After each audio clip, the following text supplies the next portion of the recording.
Hello friends, ಎಲ್ರಿಗೂ ನಮಸ್ಕಾರ. ಮಧುಸ್ ಕಿಚನ್ಗೆ ಸ್ವಾಗತ. ವರಮಹಾಲಕ್ಷ್ಮಿ ಹಬ್ಬದ ಬ್ಯುಸಿಯಿಂದ ನಾನು ವಿಡಿಯೋನ ಅಪ್ಲೋಡ್ ಮಾಡೋಕ್ಕಾಗಲಿಲ್ಲ. ಮುಂದೆ ಕಂಟಿನ್ಯೂಸ್ ಆಗಿ ಮಾಡ್ತಾ ಹೋಗ್ತೀನಿ. ದಯವಿಟ್ಟು ಎಲ್ಲರ ಸಪೋರ್ಟ್ ನನ್ನ ಮೇಲೆ ಸದಾ ಇರಲಿ. ನಾನಿವತ್ತು ಮಾಡ್ತಾ ಇದ್ದೀನಿ ಅರ್ಧ ಗಂಟೆಯಲ್ಲಿ ರೆಡಿ ಆಗೋ ಕ್ವಿಕ್ ರೆಸಿಪಿ ಮೇಥಿ ದಾಲ್ ಕಿಚಡಿ. ಬನ್ನಿ ಸ್ಟಾರ್ಟ್ ಮಾಡೋಣ. ಮೀಡಿಯಂ ಫ್ಲೇಮಲ್ಲಿ ಕುಕ್ಕರ್ ಇಟ್ಟು 1 ಸ್ಪೂನ್ ತುಪ್ಪ ಹಾಕಿ 1 ಲೋಟ ಹೆಸರುಬೇಳೆ ಹಾಕಿ ಚೆನ್ನಾಗಿ ಫ್ರೈ ಮಾಡಬೇಕು ತುಪ್ಪದಲ್ಲಿ. 2 ನಿಮಿಷ ಹೆಸರುಬೇಳೆ ಫ್ರೈ ಆದಮೇಲೆ ತೊಳೆದಿರೋ 1 ಲೋಟ ಅಕ್ಕಿನ ಹಾಕಿ ಚೆನ್ನಾಗಿ ಫ್ರೈ ಮಾಡಬೇಕು. 2 ನಿಮಿಷ ಫ್ರೈ ಆದಮೇಲೆ 1 ಸ್ಪೂನ್ ಉಪ್ಪು ಹಾಕಿ ಫ್ರೈ ಮಾಡಿ.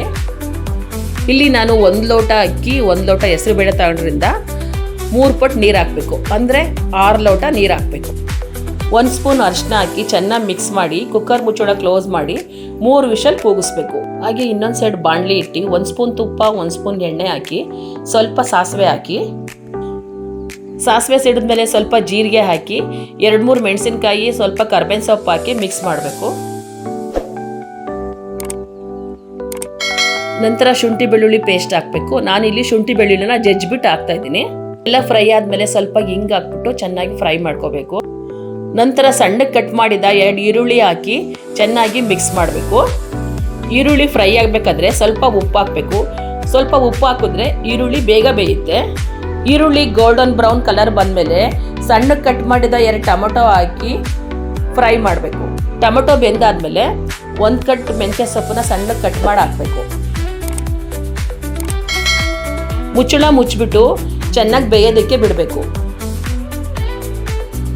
2 ನಿಮಿಷ ಆದಮೇಲೆ ಮುಚ್ಚಳ ಓಪನ್ ಮಾಡಿ 1 ಸ್ಪೂನ್ ಧನಿಯಾ ಪುಡಿ, 1 ಸ್ಪೂನ್ ಜೀರಿಗೆ ಪುಡಿ, 1 ಸ್ಪೂನ್ ಪೆಪ್ಪರ್ ಪೌಡರ್ ಹಾಕಿ ಚೆನ್ನಾಗಿ ಮಿಕ್ಸ್ ಮಾಡಬೇಕು. ನಂತರ 1 ಸ್ಪೂನ್ ಅಚ್ಕಾರದ ಪುಡಿ ಹಾಕಿ ಮಿಕ್ಸ್ ಮಾಡಬೇಕು. 1 ನಿಮಿಷ ಫ್ರೈ ಆದಮೇಲೆ ಮುಚ್ಚಳ ಮುಚ್ಚಿ ಬೇಯೋದಕ್ಕೆ ಬಿಡಬೇಕು. ಕುಕ್ಕರ್ ತಣ್ಣಗಾದ್ಮೇಲೆ ಬೆಂದಿರೋ ಅಕ್ಕಿ ಹೆಸರುಬೇಳೆನ ಬಾಣಲಿಗೆ ಹಾಕಬೇಕು. ಹೀಗೆ ಚೆನ್ನಾಗಿ ಮಿಕ್ಸ್ ಮಾಡಿ 2 ಲೋಟ ನೀರು ಹಾಕಬೇಕು.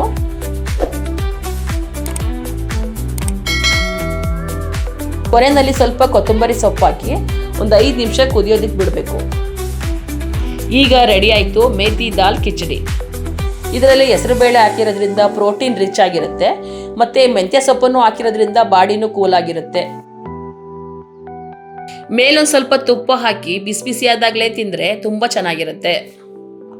ನೀವು ಒಂದ್ಸಲ ಮನೆಯಲ್ಲಿ ಮಾಡಿ ನೋಡಿ, ಹೇಗೆ ಬಂತು ಅಂತ ಕಮೆಂಟ್ ಮಾಡಿ. Thank you.